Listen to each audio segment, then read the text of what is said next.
દોસ્તો, મારી ગુજ્જુની મોજ ચેનલમાં આપનું સ્વાગત છે। આજના વિડીયોમાં આપણે વાત કરવા જઈ રહ્યા છીએ કે ઠાકોર ફેમિલીમાં આજે આ કઈ ઘટના બની ગઈ તમે જુઓ તો ખરા।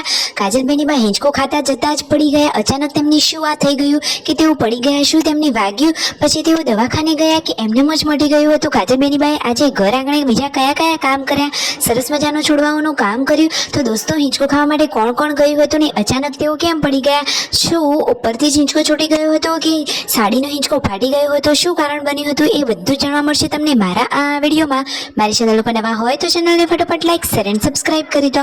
Full video in life of Thakor channel દોસ્તો ફૂલ વિડીયોની લિંક ડિસ્ક્રિપ્શનમાં મૂકેલી છે, ત્યાં જઈ તમે આખો વિડીયો વોચ કરી શકો છો। આવી ટૂંકી ટુકડી લાઈવ લેટેસ્ટ ટ્રેન્ડિંગ માહિતી મેળવવા માટે કરી દો મારી ચેનલને ફટાફટ સબસ્ક્રાઇબ। તો દોસ્તો, ચાલો વધારે રાહ ન જોતા આપણે વિડીયોની શરૂઆત કરી દઈએ છીએ। તમે વિડીયોમાં લાઈવ જોઈ રહ્યા છો કે કાજલબેનીબા તો દરેક કામમાં એક્સપર્ટ છે, તો એ તો રસોઈનું કામકાજ કરી રહ્યા છે। પાર્વતી ભાભી રોટલી બનાવી રહ્યા છે અને એ તો સરસ મજાના શાકનો વઘાર કરી રહ્યા છે।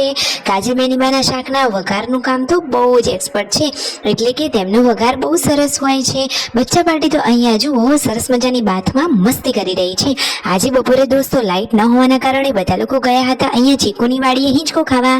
જુઓ, મિતાજ તો કાજલબેનીબાના ખોળામાં રમી રહ્યો હતો, સરસ મજાનો હિંચકો ખાઈ રહ્યો હતો। અને પછી જુઓ, કાજલબેનીબા એકલા આ ગ્રીન કલરની સાડીનો હિંચકો ખાવા ગયા અને અચાનક આ શું ઘટના બની, જેવી દુર્ઘટના બની ગઈ તમે જુઓ તો ખરા કે અચાનક જ તેઓ આ હિંચકામાંથી પડી ગયા। દોસ્તો, અચાનક કેમ આવું થયું? તો દોસ્તો જુઓ, પાલવ કદાચ ઊંધો આવી ગયો એટલા માટે તેઓ પડી ગયા, પરંતુ ભગવાન માતાજીની દયાથી તેમને કશું થયું નથી, એટલે ભગવાનની ખૂબ ખૂબ આભાર માનવાની પ્રાર્થના, કારણ કે તેમને કશું થયું નહીં, ખાલી હાથે થોડુંક વાગ્યું, એટલે કે પાછળ પાણી હતું તો ડ્રેસ પાણીમાં પડ્યો એટલા માટે કોણીવાળો ભાગ થોડો પલળ્યો, બાકી એ તો સહી સલામત છે। તો દોસ્તો, કાજલબેનીબાએ પણ પોતાનું ધ્યાન રાખવું જોઈએ, સાચી વાત ને? આ તો ભગવાન માતાજીની દયાથી તેઓ બચી ગયા, સાચી વાત ને? જુઓ, હવે પાર્વતી ભાભીને અહીંયા ઈંધણ ઉપાડી લીધા છે અને હવે તેઓ ઘરે જવા માટે નીકળી રહ્યા છે। સંજયભાઈએ સરસ મજાના આ બળતણ કટ કરી અને રાખ્યા હતા। પછી જુઓ, ઘણા બધા ડોલ ભરીને ઉતાર્યા હતા ચીકુ। તો અહીંયા સંજયભાઈ અને લાડકા કાજલબેનીબા બધા જ ચીકુ સાફ કરી અને ડોલમાં ભરી રહ્યા છે। જુઓ, ઘણા બધા ચીકુ ઉતાર્યા છે, હવે એને પકવવા માટે મૂકવાના છે। ઘરના આ દેશી ચીકુ ખાવાની તો મજા જ કંઈક અલગ હોય છે। તો જુઓ, અને ફાઇનલી આજે હવે રાત્રે જમવાની તૈયારીઓ થવા લાગી છે। વહેલા વહેલા રસોઈની તૈયારીઓ કરવા બેસી ગયા છે કાજલબેનીબા, પૂનમ ભાભી, બધા લોકો અહીંયા બાર ચૂલા ઉપર।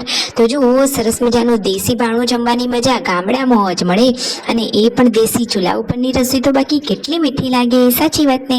ચૂલા ઉપરની રસોઈ કેટલા લોકોને પ્રિય છે જલ્દીથી કોમેન્ટ કરજો। તો દોસ્તો, મિતાજ તો અહીંયા જુઓ કેવો એકલો એકલો રમી રહ્યો છે, અને પછી પાર્વતી ભાભીએ ખોળામાં લઈ લીધો। સંજયભાઈને ગયા હતા તેમના મામાના ઘરે અહીંયા લગ્નમાં, તો સાંજે વરઘોડું, અને જુઓ તો ખરા કે આ બેનીબાને ઘોડી ઉપર બેસાડી અને વરઘોડું કાઢવામાં આવ્યું હતું। વસ્તી તો કેટલી બધી હતી દોસ્તો, અજબ ગજબની વસ્તી, જોરદાર લાઇટિંગ, અને બધા જ લોકોએ મસ્ત મજાના ગરબા કર્યા। અને રણજીતભાઈ અને પાર્વતી ભાભીનો આ યુનિક ફોટો કોને બનાવી દીધો છે? અત્યારે AI થી કંઈ પણ થઈ શકે છે, તો આવો ફોટો બનાવી લીધો છે। રાત્રે જમવાનું રેડી છે, ગવાનું શાક, કેરીની ચટણી, રોટલી અને દૂધ, બધા લોકો સાથે મળી જમવા બેસી ગયા। આ બેનીબાના લગ્ન છે કે જેઓ ઘોડી ઉપર બેઠેલા છે, તેમનો તો જોરો શોરોથી ડીજેના તાલ સાથે વરઘોડું નીકળી રહ્યું છે, અને પબ્લિક તો જુઓ કેટલા બધા લોકો મોજથી આ લગ્નના વરઘોડાને એન્જોય કરી રહ્યા છે। વિડીયો ગમે હોય તો કરી દેજો લાઈક, શેર એન્ડ સબસ્ક્રાઇબ।